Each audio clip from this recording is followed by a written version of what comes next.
ಯಾರೋ ರಾಜಕೀಯ ನಾಯಕರು ನಾಯಕತ್ವವನ್ನು ವಹಿಸಿಕೊಂಡಿರಬಹುದು ಮಾತ್ರ. ಆದ್ರೆ ಆ ಯುವ ಶಕ್ತಿ ಏನಿದೆ, ವಿದ್ಯಾರ್ಥಿ ಶಕ್ತಿ ಏನಿದೆ, ಅವರು ದೇಶದ ಹೋರಾಟಕ್ಕೆ ಅಥವಾ ಒಂದು ಸ್ವತಂತ್ರದ ಕಿಚ್ಚಿಗೆ ಮುನ್ನಡೆ ಬರುವಂತವ್ರು ಅಂತ ಹೇಳ್ಬೋದು. ಪಾಕಿಸ್ತಾನ ದೇಶ ಅದೇನೋ ಕೆಟ್ಟ ಕೆಳ ಹೇಳದಿರ್ಬೋದು, ಅದು ಬೇರೆ ಮಾತು. ಆದ್ರೆ ಒಳ್ಳೆಯದಕ್ಕೋ ಕೆಟ್ಟದ್ದಕ್ಕೋ ಯುವ ಸಮುದಾಯವನ್ನ ನಾವು ಯಾವ ರೀತಿ ಬಳಸ್ಕೊಳ್ತೀವಿ ಆ ರೀತಿ ಹೋಗ್ತೀವಿ. ಪಾಕಿಸ್ತಾನ ಅನ್ನೋ ಹೆಸರು ಹುಟ್ಟಿದ್ದನೇ ಪೇಶಾವರ ವಿಶ್ವವಿದ್ಯಾಲಯದಲ್ಲಿ. ಅಲ್ಲಿನ ವಿದ್ಯಾರ್ಥಿಗಳು ಅಂದ್ರೆ ಅವರು ಒಳ್ಳೆಯದಕ್ಕೆ ಬಳಸ್ಕೋಬಹುದಾಗಿತ್ತು.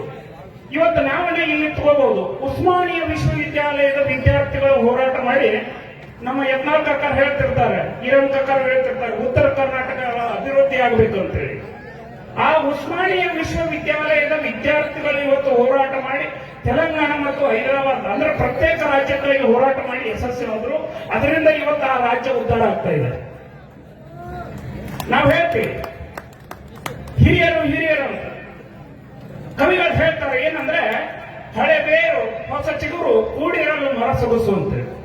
ಹಿರಿಯರಲ್ಲಿ ಅನುಭವ ಇರ್ತದ, ಆದ್ರೆ ಮಾಡುವ ಉತ್ಸಾಹ ಇರೋದಿಲ್ಲ. ಆದ್ರೆ ನಮ್ಮಂತ ಯುವಕರಲ್ಲಿ ಉತ್ಸಾಹ ಇರ್ತದ, ಅನುಭವ ಇರೋದಿಲ್ಲ. ಅದಕ್ಕೆ ಹಿರಿಯರಾದವರು ತಮ್ಮ ಉತ್ಸಾಹವನ್ನ ನಮಗೆ ದಾರಿ ಎಳೆದು ಈ ಗ್ರಾಮ ಇವುಗಳೆಲ್ಲ ಅಭಿವೃದ್ಧಿ ಆಗುವಂತ ಒಂದು ನಮಗೆ ಮುನ್ನುಡಿ ಬರಲಿಕ್ಕೆ ಒಂದು ಅವಕಾಶವನ್ನು ಕೊಡಬೇಕು. ನಾವು ಯುವಕರು ಇವತ್ತು ಪೊಲೀಸ್ ವ್ಯವಸ್ಥೆಯಿಂದ ರಾಜ್ಯದಲ್ಲಿ ಅಥವಾ ದೇಶದೊಳಗಿನ ಅಪರಾಧಿಗಳನ್ನು ಹಿಡಿತಾರೋ, ಸೈನ್ಯವು ಯಾವ ರೀತಿ ಗಡಿಯಲ್ಲಿ ಹೋರಾಡ್ತದೋ ಹಾಗೆ ರಾಷ್ಟ್ರ ನಿರ್ಮಾಣದಲ್ಲಿ ಯುವಕರ ಪಾತ್ರ ಅತ್ಯಮೂಲ್ಯ. ನಾವು ಇವತ್ತು ನಮ್ಮ ಮನೆ, ನಮ್ಮ ಓಣಿ, ನಮ್ಮ ಊರುಗಳನ್ನ ಅಭಿವೃದ್ಧಿಪಡಿಸ್ತಾ ನಾವು ಜಗತ್ತನ್ನೇ ಬದಲಿಸಬಹುದು. ಇವತ್ತು ನಾವು ಇವತ್ತೆಲ್ಲ ಕಡೆ ನೋಡ್ತೀವಿ. ನಾವು ಯುವಕರು ಹೆಂಗಂತಂದ್ರೆ ಒಂದು ಹೇಳ್ತಾರೆ, ನಾವು ಯುವಕರನ್ನು ಯಾವ ರೀತಿ ಬೆಳೆಸಬೇಕಂದ್ರೆ, ಹಸಿದವನಿಗೆ ಮೀನನ್ನು ನೀಡಬಾರದು, ಹಣ್ಣನ್ನು ನೀಡಬಾರದು. ಯಾಕಂದ್ರೆ ಅದು ಆತನನ್ನ ಸೋಮಾರಿ ಮಾಡ್ತತಿ. ಯಾಕಂದ್ರೆ ನಾನು ಹಸುವಾಗೈತಪ್ಪ ಅಂತಂದ ತಕ್ಷಣ ಕೈ ಹೊಡ್ತಾನ, ಹಣ್ಣು ಕೊಡ್ತಾರೋ ಏನೋ ತಿಂದು ಹೋಗಿತಾನ.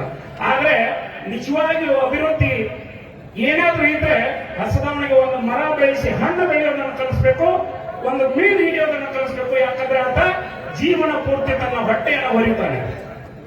ಇವತ್ತು ನಮ್ಮ ರಾಜಕೀಯ ಪರಿಸ್ಥಿತಿ ಹೇಗಾಗಿದೆ ಅಂದ್ರೆ, ಸಾಕ್ರೆಟಿಸ್ ಒಬ್ರು ಕೇಳ್ತಾರೆ, ಗುರು ಈ ರಾಜಕೀಯ ಅಂದ್ರೆ ಏನು ಅಂತ ಕೇಳ್ತಾರೆ. ಅವಾಗ ಒಂದು ಅವ್ರನ್ನ ಮಾತು ಹೇಳ್ತಾರೆ, ಏನಂದ್ರೆ ಒಂದು ಹಾಕ್ತಿದ್ದಂತ ಒಂದು ಹಕ್ಕಿಯನ್ನು ತೆಗೆದುಕೊಂಡು ಆತರ ರೆಕ್ಕೆಯನ್ನು ಕೇಳ್ತಾರೆ.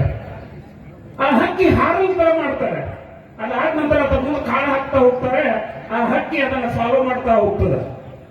ಅಂದ್ರೆ ನಾವು ನಮ್ಮ ಸ್ವಾವಲಂಬನೆಯನ್ನು ಬಿಟ್ಟು ಪರಾವಲಂಬಿ ಆಗೋ ತರ ಮಾಡುವಂತ ವ್ಯವಸ್ಥೆ. ಅದಕ್ಕೇನಿದೆ, ಇವತ್ತಿನ ದಿನ ಯುವಕರ ಮೇಲೆ ಸಂಪೂರ್ಣವಾದ ಸಾಕಷ್ಟು ಒಂದು ಜವಾಬ್ದಾರಿ ಇದೆ. ಬ್ರಿಟಿಷರು ಭಾರತವನ್ನು ಬಿಟ್ಟು ಹೋಗಬೇಕಾದ್ರೆ ಅವರ ಸಂಖ್ಯೆ ಕೇವಲ 18 ಲಕ್ಷ ಅಧಿಕಾರಿಗಳನ್ನು ಹಿಡಿದು. ಅದೇನು ಹೇಳ್ತಾರಲ್ಲ, ಹಿರಿಯರು ಒಂದು ಮಾತು ಹೇಳ್ತಾರೆ, ದುಷ್ಟತನಕ್ಕಿಂತ ಶಿಸ್ತನ ಶಾಂತತೆ ಸಮಾಜಕ್ಕೆ ಬಹಳ ಅಪಾಯಕಾರಿ ಅಂತ. ಇವತ್ತೊಬ್ಬ ದುಷ್ಟತನವನ್ನು ಮಾಡ್ತಾ ಇದ್ದಾನೆ, ನೋಡ್ತಾ ನಿಂತಿದ್ದಾನಂತಂದ್ರೆ ಆತನಿಗೆ ಒಂದು 4 ಕಡೆ ಪಾಠ ಹಾಕಿದ್ರೆ ಬಡವನಿಗೆ ಅದನ್ನು ನೋಡ್ತಾ ನಿಂತವನಿಗೆ 6ನೇ ದಷ್ಟಂತದ್ದು. ಅದಕ್ಕೇನಿದೆ, ಇವತ್ತು ಯುವಕರ ಮೇಲೆ ಸದೃಢವಾದಂತಹ ಒಂದು ಜವಾಬ್ದಾರಿ ಇದೆ.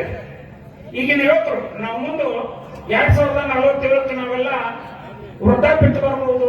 ಇವತ್ತು ಕೆಲವೊಬ್ರು ಹಿರಿಯರವಾಗಿ ಇರಬಹುದು, ಇರಲೇ ಇರಬಹುದು. ಈ ಭವ್ಯ ಭಾರತ ಒಂದು 100ನೇ ವರ್ಷ ಏನು ತಲುಪ್ತದ, ಅವಾಗೆಲ್ಲರೂ ನೀವು ಇರ್ತೀರಿ. ಅವಾಗ ದೇಶದ ಚುಕ್ಕಾಣಿ ನಿಮ್ ಕೈಯಲ್ಲಿ ಇರ್ತದ, ಒಂದು ಊರಿನ ಚುಕ್ಕಾಣಿ ನಿಮ್ ಕಡೆಯಲ್ಲಿ ಇರ್ತದ.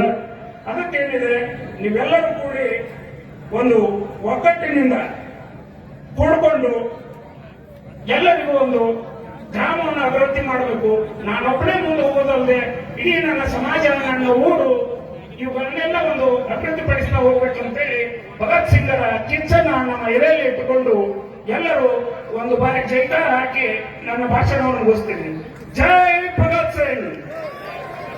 ನಮಸ್ತೆ.